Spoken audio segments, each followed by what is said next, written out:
Attention all marketers. AI has officially taken over the industry. There's no need for you anymore. Go get a job at McDonald's. All right, that was definitely a lie, but that is what some people are starting to say nowadays. And while I think they probably just need to go to therapy instead of say stuff like that online, I have noticed a lot of AI tools popping up that are just not living up to the hype. And when I say not living up to the hype, like I really mean it. Like it's basically just ChatGPT dressed up in a suit, but you know, the pants are falling off or something like that. So the reason I wanted to make this video is not to hate on all of these tools, but to save you guys time, because I've wasted so much time testing tools that seemed amazing on the surface, but were a complete and utter disaster when I actually started using them. So first on the list, GetMuch and Opus AI. Everyone's raving about these. Your favorite TikTokers dancing and telling you to use it to chop up your podcast and long form clips into short form. Every single time I try to use these softwares, I get the jankiest clips in the world. I'll go ahead and cut an example of something Opus pulled from a podcast and then something from GetMuch, just to show you guys what I mean. But we can create processes and systems to make it easier. So, you know, for business owners, I would really encourage them to stop thinking so much about sales and think more about quality. Or you can offer to have a call with the partner if it's a deal that's worth it to you to have another call to actually close. Another option is to just do a 3-day no sweat guarantee. So you could be like, look, I'm just trying to, reach my numbers for today. How about we do half off for this first month? And then you can go talk to your partner. So yeah, you should probably be choosing your own clips because AI is not going to be picking them anytime soon. I've even heard people say that these tools will combine random parts of the podcast together that make absolutely no sense. A tool I do like for actually adding subtitles and things like that is called SubMagic. The actual clipping tool there isn't totally up to par, but at least it doesn't promise to be. It just promises to be really, really good looking on the captions, which I feel like these other clips are just still not quite up there in that degree either. Moving on is AdCreative.ai. Wow, have I seen a lot of ads for this. And every time I see the ad, I want to comment, this thing sucks, because it does. So the promise here is that you're going to be able to go in, select your industry, give the AI some images, and it's going to make these beautiful ads for you to run, and it's going to give you a conversion score and tell you which one is most likely to get your results. In reality, basically what happened here was they took 100 Canva templates and then you give it a picture and it takes the picture and it puts it on the Canva templates. That's literally it.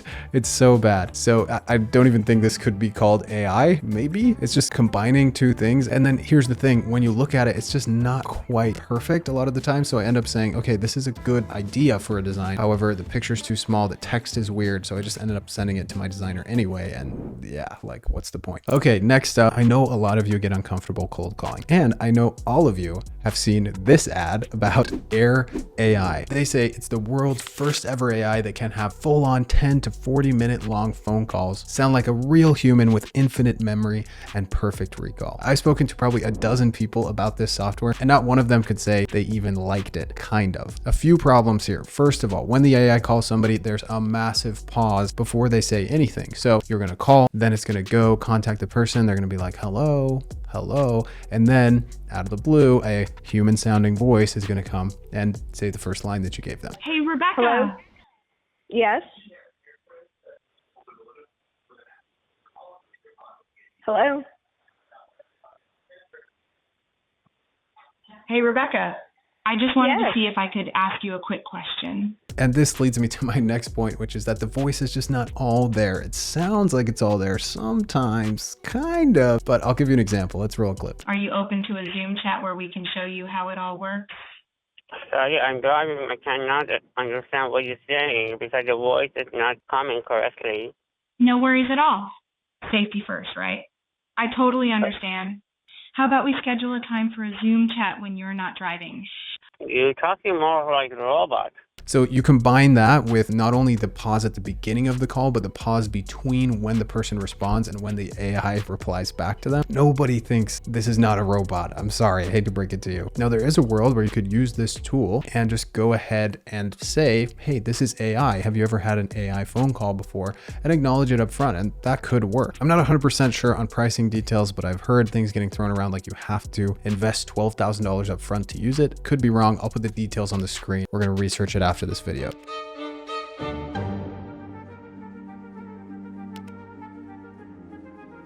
Okay, this next one is honestly quite sad because this was like the tool for years, but then ChatGPT came out and like literally there's no point for this anymore. Jasper AI promises to take your brand's voice and be able to create any piece of written marketing content, so blogs, ads, anything copywriting related. All you have to do is plug in the info for your particular business or your client's business. And really all you need to do to get the same exact outcome is go ahead and write an avatar for a specific business. So I did this for mine. I wrote down everything about the person that would buy my particular product: name, age, income, biggest desires, biggest fears, all those types of things. And I fed it to GPT-4 and I said, hey, this is the avatar. Can you summarize it? It summarized it and then I'd say, okay, will you write an ad based on targeting this avatar? Wow, were the results amazing. I was blown away. So I did the same thing with Jasper, and I can put up the results side by side here. You can see like Jasper's just not that much better. It's not. It's decent, but it's not that much better. And in certain cases, not really better at all. It's just different. So why not use the source directly that you can plug into a million other things as well? Also, don't quote me on this, but I've heard that Jasper has a ton of complaints on shady billing policies because tons of people have been trying to cancel for the reasons that I just explained, and they're getting charged upwards of like $500 after they've requested to cancel. All right, next up is Write Sonic. This is basically just ChatGPT dressed up. However, they do have a conversational AI feature that is pretty much exactly the same as High Level's conversational AI feature. So if you're using High Level, go ahead and use that conversational AI feature, not this one. I've also heard amazing things about Capri AI and Zappy Chat connected with High Level. I'm going to do a video on those soon, so make sure to subscribe so you can see that one. All right, two final ones. First one is Beautiful AI. This one promises to create slide decks based off of AI, but really what it does is pretty much the same as AdCreative.ai, which just takes predefined templates for these slide decks and plugs in ChatGPT to write your presentation for you, which we all know you're just going to have to go edit it later, so what's the point? And finally, DocuAsk.com.